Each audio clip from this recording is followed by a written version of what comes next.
আমি যখন স্কুল কলেজে পড়তাম তখন আমার আব্বা প্রায় সময় আমাকে একটা উপদেশ দিতেন, বলতে পারো আমাকে সতর্কও করতেন। তিনি আমাকে এভাবে বলতেন যে জীবনে চলার পথে দেখে শুনে চলবে, পা ফেলবে, কারণ ভালো মানুষ হেঁটে যেতে লাউয়ের কাঁটা পায়ে বেঁধে। কিন্তু এখন তোমরাই বলো তো যে লাউ গাছে কি কখনো কাঁটা থাকে বা লাউয়ে কখনো কাঁটা হয়? আসলে লাউয়ের গাছে যে ছোট ছোট এক ধরনের সাদা সাদা সরু সরু আর থাকে না, বা লাউয়ের গায়ে থাকে, এটা সেটাকে বোঝানো হয়েছে। তবে সেই জিনিসটা কি পায়ে বেঁধার মতো, বা পায়ে বেঁধলেও কি ব্যথা পাবার মতো? ব্যথা পাবার মতো না কিন্তু। কিন্তু এখানে আসলে আমার আব্বার কথার মোরালিটি এটা ছিল যে সমাজে কিছু কিছু মানুষ আছে যে সব সময় ভালো মানুষের পিছনে লেগে থাকে, খুব বেশি করে লেগে থাকে। যেমন ধরো, তুমি দোষ না করেও তোমাকে দোষী বানানো, কলঙ্ক না করেও বদনাম রটানো, তুমি কোনো অপরাধ করনি কিন্তু তোমাকে অপরাধী বানানো। মানে এমন কিছু মানুষ আছে যারা কিনা তোমার ভালো চলা ভালো পড়া দেখতে পারবে না। আর এরকম মানুষের সঙ্গে আমার আব্বা কখনো আমাকে মিশতেই দিত না। বিশেষ করে আমার সমবয়সী অনেকেই আছে যাদের সঙ্গে মিশতে একদম সরাসরি মানাই করে দিত আমার আব্বা। সন্তানদের ভালো মন্দর খোঁজ খবর কিন্তু সন্তানদের থেকে তার বাবা মায়েরা আগে জানে, আগে বোঝে। তারা গার্ডিয়ান, তারা কোনটা ভালো কোনটা খারাপ সেটা কিন্তু তাদের মাথায় সবসময় থাকেই সন্তানের ভালো চিন্তার ক্ষেত্রে। তো সেই ক্ষেত্রে তিনি আমাকে উপদেশ দিয়ে এই কথাগুলো বলতেন, আর আমাকে যাদের সঙ্গে মিশতে মানা করতেন তাদের সঙ্গে আমি মিশতাম না।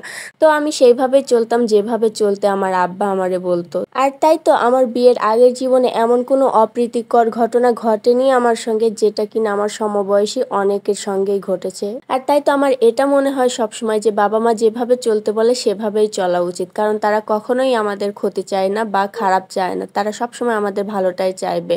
হয়তো বা কিছুক্ষণের জন্য বা সাময়িকে তাদের সিদ্ধান্ত মেনে নিতে তোমার কষ্ট হবে যে ওইখানে যেও না, কিন্তু তোমার ওইখানে যাইতে ইচ্ছা করতেছে, কিন্তু বাবা মা যে ওইখানে যাইতে মানা করছে তার পিছনেও কিন্তু কারণ আছে, হয়তো তোমাকে জানায়নি বা বলেনি, কিন্তু সেখানে কিন্তু তোমার না গেলেই ভালো হবে। কিন্তু এই ভালোটাই আমরা সন্তানেরা অনেক সময় বুঝি না। কথাগুলো এমনি এমনি শেয়ার করি নিয়ে আমার পরিচিত কোনো এক ব্যক্তির সঙ্গে এরকম অপ্রীতিকর ঘটনা ঘটছে, জন্যই মনে হলো যে তোমাদের সঙ্গে ব্যাপারটা শেয়ার করা দরকার। ঘটনাটা শেয়ার না করি, কিন্তু তোমাদেরকে এতটুকু জানানো উচিত যে কখনো বাবা মায়ের বিরুদ্ধে গিয়ে নিজে নিজে সিদ্ধান্ত নিয়ে কোনো কাজ না করাটাই উচিত। তো যাই হোক, অনেক কথাই বলে ফেললাম।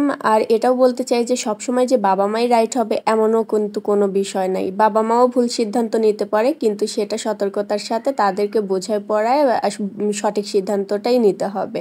আর আজকে আমি আমার শাড়িগুলো সব রোদে দিচ্ছিলাম, আর এটা আমি আমার শাশুড়ি আম্মার থেকে দেখে দেখে শিখলাম যে শাড়ি কাপড় ভাদ্র মাসে রোদে দিতে হয়। যদিও ভাদ্র মাস চলে গেছে অনেক আগেই, কিন্তু শাশুড়ি আম্মা গত 3 দিন যাবত তার নতুন জামা কাপড় সহ 3 পিস শাড়ি সবগুলো রোদে দিয়ে এইভাবে শুকায় শুকায় রাখতেছিলেন, আবার ভাঁজ করে করে আলমারিতে তুলে রাখতেছিলেন। আমি এরকমটা দেখিনি আমার বাপের বাড়িতে। আমার দাদিরা মায়েরা শুধুমাত্র কাঁথাই রোদে দিত, কারণ কাঁথা 2-1 বছরের মধ্যে অনেকগুলো বেরও করা হয় না, ব্যবহারও হয় না, কিন্তু জামা কাপড় বা শাড়ি তো মাঝে মধ্যে বের করে পরা হয়, তাই তারা কখনোই এভাবে শাড়ি কাপড় রোদে দিত না। কিন্তু দেখি যে আমার শাশুড়ি আম্মাও সবগুলো রোদে দিচ্ছিল, তাই ভাবলাম যে আজকে আমি আমার শাড়িগুলো রোদে দিই। আর এখানে আমি বকর বকর করতেছিলাম তোমাদের ভাইয়ার সঙ্গে। সে আমাকে বলতেছিল, তোমার এতগুলো শাড়ি থাকা সত্ত্বেও কোথাও ঘুরতে বেড়াইতে বের হলে পারে নাকে কান্না শুরু করে দাও যে আমার শাড়ি নাই, নতুন জামা কাপড় নাই, আর এতগুলা এগুলা কি শুনি, এগুলো কি নতুন নাই, এগুলো কয়বার পরছো বলো তো?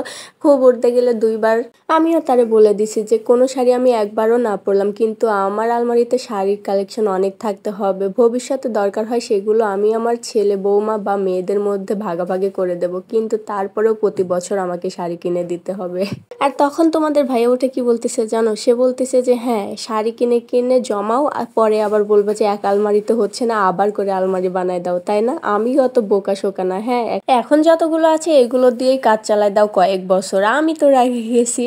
আচ্ছা বলো তো, তোমাদের কার কার এরকম শাড়ির শখ যে পরি আর না পরি শাড়ি কিনে কিন্তু আলমারিতে রাখতেই হবে? আমার তো ভীষণ পছন্দের পোশাক হলো শাড়ি, আমি কোথাও বেরোতে গেলে পারেই আগে শাড়ি পরি।